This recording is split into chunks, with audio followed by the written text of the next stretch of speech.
ആന്റോ അഗസ്റ്റിനും കൂട്ടരും അല്ലെങ്കിൽ അഗസ്റ്റിൻ സഹോദരന്മാർ. The soul of royal art, Kairali Jewelers.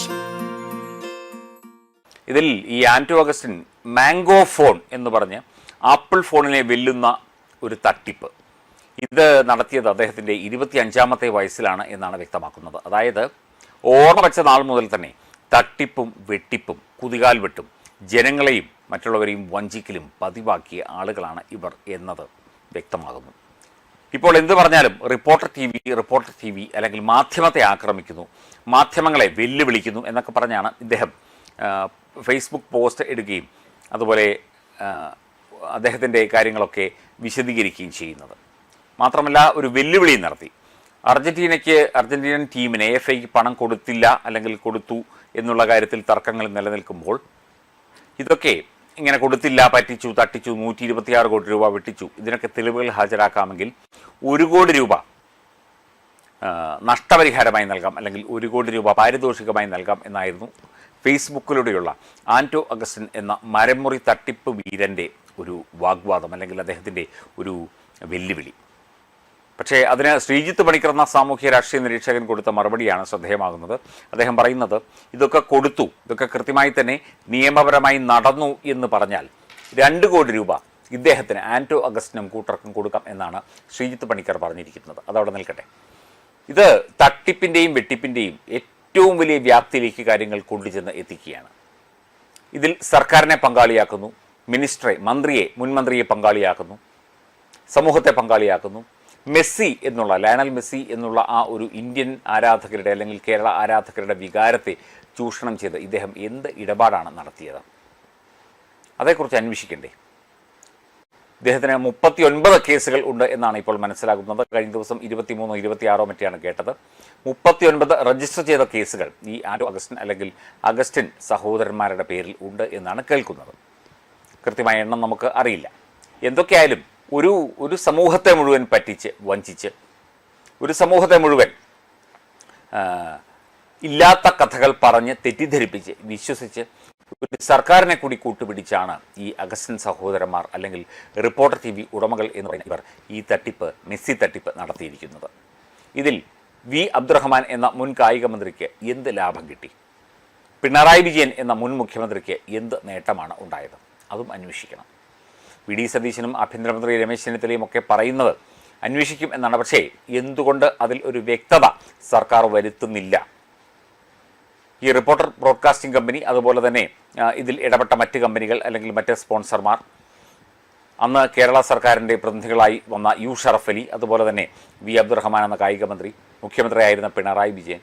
മാത്രമല്ല ഇവിടെ GCDA സ്റ്റേഡിയം ഒക്കെ ഫിഫ നിലവാരത്തിലേക്ക് പണിയും. ഇവിടെ റോഡിൽ സംവിധാനങ്ങൾ ഉണ്ടാക്കും. 1 കോടി ആളുകൾ മെസ്സിയെ കാണാൻ വേണ്ടി റോഡിൽ തിങ്ങിക്കൂടും. അതൊക്കെ പറഞ്ഞൊരു വീഡിയോ ചെയ്തു. എന്നിട്ട് ആ വീഡിയോയെക്കുറിച്ച് വിശദീകരിക്കുന്നത് ഈ ആന്റോ അഗസ്റ്റിനാണ്. ആന്റോ അഗസ്റ്റിൻ കേരള മുഖ്യമന്ത്രിയായിരുന്നു. അയാൾ സ്പോർട്സ് മന്ത്രിയായിരുന്നു, സ്പോർട്സ് കൗൺസിൽ പ്രസിഡന്റ് ആയിരുന്നു. സർക്കാരിൻ്റെ എന്തെങ്കിലും ഒരു സ്ഥാനം ഈ ആന്റോ അഗസ്റ്റിൻ എന്ന ഈ തട്ടിപ്പുകാരൻ വഹിച്ചിരുന്നു. ഇയാൾ ഇതൊക്കെ വ്യക്തമാക്കുകയാണ്. അതിനെ എതിർക്കാനോ അല്ലെങ്കിൽ അതിൽ വ്യക്തത വരുത്താനോ അന്നത്തെ സർക്കാർ സംവിധാനങ്ങൾ, പിണറായി നയിക്കുന്ന സർക്കാർ സംവിധാനങ്ങൾ എന്തുകൊണ്ട് തയ്യാറാകാതിരുന്നു? ഇവിടെ കേരളം ഭരിച്ചത് ആന്റോ അഗസ്റ്റിൻ എന്ന റിപ്പോർട്ടർ ബ്രോഡ്കാസ്റ്റിംഗ് കമ്പനിയുടെ മേധാവി എന്ന് പറയുന്നു. ഇപ്പോഴും നികേഷ് കുമാറും റാണി ജോർജുമാണ് മേധാവികൾ എന്നുള്ള വ്യക്തമാകുന്ന രേഖകൾ നേരത്തെ പുറത്തു വന്നിരുന്നു. ഇവിടെ ഒരു മാധ്യമത്തിൻ്റെ ചുവട് പിടിച്ച് സർക്കാരിന് വിഹിതം കൊടുക്കാം അല്ലെങ്കിൽ സർക്കാരിൽ പ്രവർത്തിക്കുന്നവർക്ക് അതിൻ്റെ പങ്ക് കൊടുക്കാം എന്ന് പറഞ്ഞ് ജനങ്ങളെ പറ്റിക്കുകയാണ്. ഇതിനകത്ത് ഏറ്റവും പ്രധാനപ്പെട്ട കാര്യം, ഇയാൾ മുമ്പ് നടത്തിയ ഇടപാടുകളൊക്കെ, ഇപ്പോൾ മാംഗോ ഫോൺ എന്ന് പറഞ്ഞാൽ കൊച്ചിയിലാണ്ട് 200 സ്ക്വയർ ഫീറ്റ് ഒരു ചെറിയ ഓഫീസ് എടുത്ത് വെച്ചിട്ട് ഇൻവെസ്റ്റ്മെൻറ്റുകൾ സ്വീകരിക്കുകയായിരുന്നു. എന്നിട്ട് കുറേ ചൈനയിൽ നിന്ന് എന്തൊക്കെയോ കുറേ ഫോണുകളുടെ മാതൃകകൾ ഇറക്കുമതി ചെയ്ത് അതിലൊക്കെ മാംഗോ ഫോണിൻ്റെ സ്റ്റിക്കർ ഒട്ടിച്ച് ജനങ്ങളെ പറ്റിക്കുകയായിരുന്നു. ഈ പറ്റിക്കപ്പെടുന്നത് ഇത്തരം കാര്യങ്ങളിൽ ഇൻവെസ്റ്റ് ചെയ്യുന്നത് പലപ്പോഴും കള്ളപ്പണക്കാരാണ്. കേരളത്തിൽ ധാരാളം കള്ളപ്പണക്കാരുണ്ട്, ബിസിനസ്സുകാർ ഉൾപ്പെടെ. അപ്പം അവർക്ക് പരാതി കൊടുക്കാനും പറ്റില്ല, കാരണം കള്ളപ്പണമാണ്. അവരുടെ പണത്തിൻ്റെ സോഴ്സ് അവർ ചോദിക്കും. എന്നിട്ടും ഇത് നിയമപരമായി ഈ കാര്യങ്ങളിൽ അന്നത്തെ പിണറായി സർക്കാർ ഇടപെടാതിരുന്നത് എന്തുകൊണ്ടാണ്?